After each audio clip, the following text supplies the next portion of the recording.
ఒకవైపు ఇరాన్ అమెరికాల మధ్య ఉద్రిక్తతలు పీక్స్లో ఉంటే, పాకిస్తాన్ వేదికగా ఈ రెండు దేశాల మధ్య చర్చలు జరుగుతూ ఉంటే మన మోదీ పేరు ఎక్కడా వినిపించడం లేదు సార్. సోషల్ మీడియాలో కొన్ని విమర్శలు అయితే వస్తూ ఉన్నాయి. కాంగ్రెస్ నాయకులు కూడా యాజ్ యూజువల్గా మోదీ మీద విమర్శలు చేస్తూ ఉన్నారు. మోదీ విశ్వగురువు కాదు, లోకల్ గురువు అని చెప్పేసి. ఎందుకంటే 5 రాష్ట్రాల అసెంబ్లీ ఎన్నికలు జరుగుతున్న క్రమంలో ఆ ప్రచారంలో చాలా బిజీ అయిపోయారు మోదీ అని చెప్పి చాలా విమర్శలు మోదీ మీద వస్తూ ఉన్నాయి. సార్, అత్యధిక దేశాల నుంచి అత్యున్నత పురస్కారాలు తీసుకున్నారు మన ప్రధాని నరేంద్ర మోదీ. అలాగే వివిధ దేశాల్లో అందరికంటే ఎక్కువగా పర్యటనలు కూడా చేశారు. ట్రంప్ పుతిన్లతో కూడా చాలా సన్నిహిత సంబంధాలు ఉన్నాయి. చాలా సందర్భాల్లో ట్రంపే అన్నారు మై గుడ్ ఫ్రెండ్ మోదీ అని చెప్పేసి. కానీ మోదీ ఎందుకు సైలెంట్గా ఉన్నారు సార్? అంటే ఏమీ పట్టనట్టు ఉన్నారనే విమర్శలు వస్తూ ఉన్నాయి. ఇది వ్యూహాత్మకమా లేకపోతే చేసేదేమీ లేక? వ్యూహాత్మకం ఏముంటుంది? ఎవరైనా మంచి గ్లోబల్ డిప్లొమసీలో రోల్ కావద్దని అనుకుంటారా?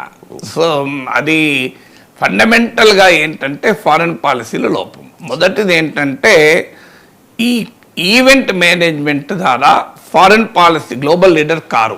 మొదటిగా మనం మోడీ అర్థం చేసుకోవాల్సింది అంటే ఈవెంట్ మేనేజ్మెంట్ ద్వారా గ్లోబల్ డిప్లొమసీ రాదు, ఈ గ్లోబల్ లీడర్షిప్ రాదు. గ్లోబల్ లీడర్షిప్ ఎప్పుడొస్తుంది అంటే గ్లోబల్ ఇష్యూస్లో నీ వైఖరి ధైర్యంగా చెప్పగలగాలి, అవసరమైతే జోక్యం చేసుకోగలగాలి, with a position of strength ప్రపంచానికి చెప్పగలగాలి.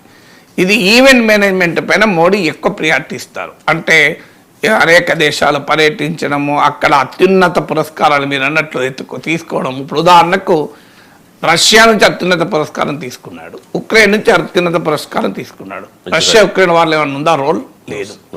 సౌదీ అరేబియా, యుఏఈ, ఇజ్రాయెల్ 3 దేశాలు అత్యున్నత పురస్కారాలు తీసుకున్నాడు. ఏమన్నా రోల్ ఉందా? జీరో. ఈ అత్యున్నత పురస్కారాలు మెడల్స్ వస్తే ఏమొస్తుంది దానివల్ల? లేదు. ఎన్ఆర్ఐ ఈవెంట్లు ఎక్కడన్నా దేశాలకు పోతే ఆడ వేల సంఖ్యలో జనాన్ని మొబిలైజ్ చేసి మోడీ మోడీ మోడీ అంటారు. అంటే అది ఇవన్నీ ఈవెంట్ మేనేజ్మెంట్, క్రౌడ్ మేనేజ్మెంట్. వీటి వల్ల నీకు గ్లోబల్ లీడర్షిప్ రాదు. గ్లోబల్ లీడర్షిప్ వచ్చేది హవర్ ఆఫ్ క్రైసిస్లో నీ వాయిస్ వినిపించగలగాలి, నువ్వు ఆ లీడర్షిప్ను ప్రదర్శించగలగాలి, 10 మందిని ఒప్పించగలగాలి, ఆ డిప్లొమాటిక్ స్కిల్ చూపెట్టాలి.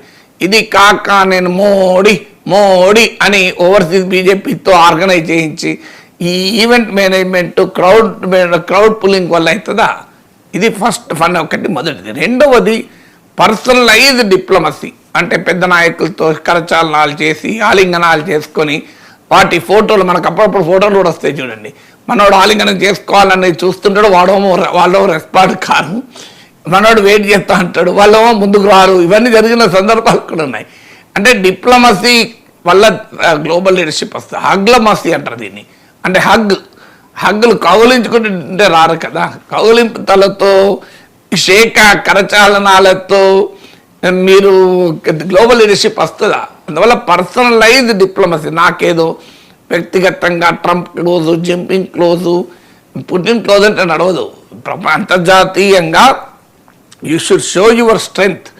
సో అందువల్ల రెండవది పర్సనలైజ్డ్ డిప్లొమసీ. మూడవది డొమెస్టిక్ పొలిటికల్ ఎజెండాకు ఫారిన్ పాలసీ లింక్ చేసినప్పుడు గ్లోబల్ లీడర్షిప్ రాదు.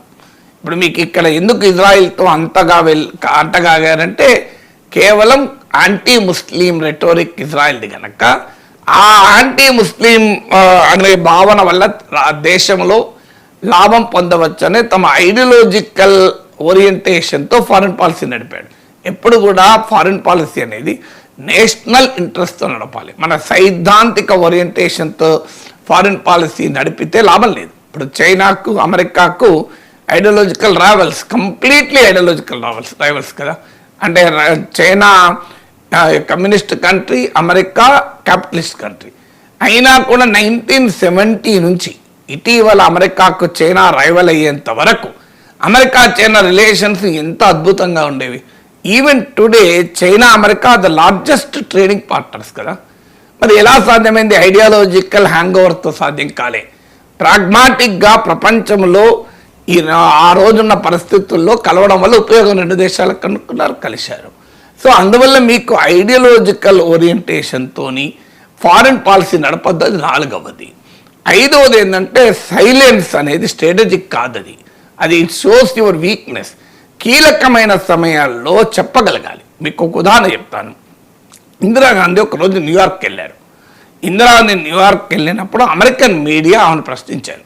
పంజాబ్లో, కాశ్మీర్లో మానవ హక్కుల ఉల్లంఘన జరుగుతోంది, how do you react to it అన్నారు. అంటే అవి ఏమన్నా తెలుసా, అమెరికా గడ్డ పైన అమెరికన్ మీడియాతో మాట్లాడుతూ దక్షిణాఫ్రికాలో జాత్యహంకార పాలనకు మద్దతు ఇస్తూ నల్ల జాతీయ ప్రజల మానవ హక్కుల్ని కాలరాస్తున్న మీరు, ఇజ్రాయిల్ పాలస్తీనా ప్రజల మానవ హక్కుల్ని కాలరాస్తున్న ఇజ్రాయిల్తో అంటకాగుతున్న మీరు మా దేశంలో మానవ హక్కుల గురించి ప్రశ్నిస్తారా అని అడిగింది. సో ఒక ప్రైమ్ మినిస్టర్ అంటే అది లీడర్షిప్ అంటే. వి మే oppose Indira Gandhi and many things. ఆమె ఎమర్జెన్సీని తీవ్రంగా వ్యతిరేకించాను.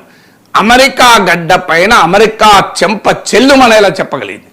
మన ప్రధానమంత్రి ఎప్పుడని చెప్పాడా, ఆపరేషన్ సింధూర్ నేనే ఆపిన అంటే మోడీ సైలెన్స్. మీరు ఇండియా డెడ్ ఎకానమీ అంటే మోడీ సైలెన్స్. రష్యన్ ఆయిల్ కొనొద్దు అంటే మోడీ సైలెన్స్. ఇరాన్ ఆయిల్ కొనొద్దంటే మోడీ సైలెన్స్. కొనొద్దంటే సైలెంటే కాదు, కొనడం మానేశారు. ఇరాన్ నుంచి ఆయిల్ కొనడం మానేశారు, రష్యా నుంచి ఆయిల్ కొనడం మళ్ళీ మొదలుపెట్టారు. కొనుక్కో ఇక అంటే మళ్ళీ కొనడం మొదలుపెట్టారు. సో ఎన్నిటి విషయంలో మీరు చూడండి, ఇంత సైలెన్స్. ఇజ్రాయిల్ ఇరాన్ పైన అటాక్ చేస్తే సైలెన్స్, అమెరికా ఇరాన్ పైన అటాక్ చేస్తే సైలెన్స్, ఇరాన్ సౌదీ అరేబియా మీద అటాక్ చేస్తే మాత్రం ఖండించాలి. గాజాలో 72,000 పీపుల్ చనిపోతే సైలెన్స్, ఖండించడానికి. ఆఖరికి ఇరాన్లో 160 మంది చిన్నపిల్లలు చనిపోతే కూడా ఖండించరు. So what does it indicate? ఇంతగా నీకు ఒక సైలెన్స్ ఉంటే గ్లోబల్ లీడర్షిప్ అవుతారా? ఆఖరి మీరు గమనించండి, కెనడా ప్రైమ్ మినిస్టర్ అమెరికాకు మిత్రదేశమే కదా, జపనీస్ ప్రైమ్ మినిస్టర్ అమెరికాకు మిత్రుడే కదా, సౌత్ కొరియన్ ప్రైమ్ మినిస్టర్ అమెరికాకు మిత్రే కదా, సౌత్ ఆఫ్రికన్ ప్రెసిడెంట్, వీళ్ళు ఎన్ని సందర్భాల్లో ట్రంప్ను ఓపెన్గా క్వశ్చన్ చేశారు. మెక్సికో ప్రైమ్ మినిస్టర్, ఆ మెక్సికో అయితే more than 80% of Mexico exports అమెరికాకే, అంత ఆధారపడుతుంది అమెరికా మీద. మీరు గూగుల్లో కొట్టండి వస్తుంది ఇవన్నీ. Canada prime minister on Trump, Mexico prime minister on Trump, Japanese prime minister to Trump అని మీరు కొట్టండి వచ్చే సౌత్ ఆఫ్రికన్ ప్రెసిడెంట్. వీళ్ళు ఇంత ఓపెన్గా మాట్లాడుతుంటే వీళ్ళందరికన్నా భారతదేశం బలమైన దేశం కదా. యూకే ఫ్రాన్స్ ప్రెసిడెంట్ మ్యాక్రాన్ ఎంత గట్టిగా సమర్థిస్తాడు. ఫ్రాన్స్, యూకే, జర్మనీ అమెరికా పైన ఆధారపడే దేశాలు కదా. నేనేం చైనా జింపింగ్గా మాట్లాడుతున్నాను పక్క పెడుతున్నాను, జింపింగ్ పుట్టిన గురించి చెప్పడం లేదు. మరి ఇంతమంది ఓపెన్గా Canada, South Korea, Japan, France, UK, వీళ్ళందరూ సౌత్ ఆఫ్రికా, వీళ్ళందరూ బ్రెజిల్, వీళ్ళందరూ ఓపెన్గానే ట్రంప్ను ఆన్సర్ చేస్తున్నారు కదా. మరి మోడీ ఒక్కసారైనా ట్రంప్ను డైరెక్ట్గా దిస్ ఇస్ రాంగ్ అనే ధైర్యం ఎందుకు చేయడం లేదు? మరి అలా ధైర్యం చూపినప్పుడు గ్లోబల్ లీడర్షిప్ ఎన్నికలు వస్తే నాకు చెప్పండి. సో మినిమం థింగ్ కదా, ఇన్ని అంశాలపైన సైలెంట్గా ఉంటారా? ఆరోది ఏంటంటే గ్లోబల్ లీడర్షిప్ అనేది ఎప్పుడు కూడా మీకు మాటలతో రాదు, చేతులతో వస్తుంది. సో మాటలతో మీకు రష్యా ఇరాన్ వార్లో వెళ్ళి దిస్ ఈజ్ ఇరాన్ వార్ అని గ్లోబల్ హెడ్లైన్స్ మేనేజ్ చేశారు. సో గ్లోబల్ హెడ్లైన్స్ మేనేజ్మెంట్తో ఎప్పుడు కూడా గ్లోబల్ లీడర్షిప్ రాదు. గ్లోబల్ ఇష్యూస్ పైన ఖచ్చితమైన స్టాండ్ తీసుకోగలిగినప్పుడే వస్తుంది. ఇప్పుడు G20 జంబోరీ, G20 ఏమున్నది, ఎవ్రీ ఇయర్ ఒక రైతు ప్రెసిడెంట్. ఇప్పుడు మన తర్వాత ఇండోనేషియా అయ్యారు. G20ని మామూలుగా చూపెట్టుకోలే కదా, అద్భుతంగా చూపెట్టుకున్నారు. ఏమైనా ఆఖరికి G20 ఏం సాధించామని, G20కి ప్రెసిడెంట్ మనం, బ్రిక్స్కు ప్రెసిడెంట్ మనం. ఇప్పుడు ఎందుకు కాముకున్నాం? ఇప్పుడు బ్రిక్స్కి మనమే ప్రెసిడెంట్, G20కి అంతకుముందు ప్రెసిడెంట్.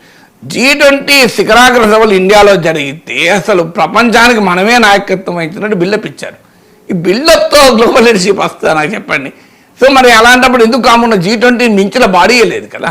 మరి పాకిస్తాన్ అంటే పనికిమాల దేశమేమో ఇంత యాక్టివ్గా డిప్లొమసీలో ఉంటే, నేను vice president JD Vance Pakistan లీడర్షిప్కు థ్యాంక్స్ చెప్తుంటే మనం ఎందుకు మరి ఏం చేయలేకపోతున్నాం అనే దానికి అర్థం ఉండాలి కదా. మనమేమో ఈవెంట్ మేనేజ్మెంట్లో మునిగిపోయాం. మళ్ళీ రేపు బ్రిక్స్ శిఖరాగ్ర సభ అవుతే దానికి మళ్ళీ పెద్ద ఎత్తున ఈవెంటు, మళ్ళీ రేపు క్వాడ్ సమ్మిట్ జరిగితే దానికి పెద్ద ఎత్తున ఈవెంట్ మేనేజ్మెంటు. అసలు ఈవెంట్ మేనేజ్మెంట్తో పనులు కావు కదా. నీకు సన్మానాలు చేయించుకుంటే గ్లోబల్ లీడర్షిప్ రాదు కదా. సో మీకు సన్మానాలకు ఈవెంట్ మేనేజ్మెంట్లతో గ్లోబల్ లీడర్షిప్ రాదు. ఇది prime minister unfortunately is not able to understand. ఇప్పుడు బంగ్లాదేశ్ చూడండి, ఎంత చిన్న తప్పది. ఎవరో క్రికెట్ ప్లేయరు ఐపీఎల్ ఉన్నాడు, అది ఎవరు పెట్టారు? ఐసీసీ పెట్టి, వాళ్ళు ఎవరు దానికి అమిత్ షా కొడుకే నాయకుడు క్రికెట్ ప్రపంచానికి.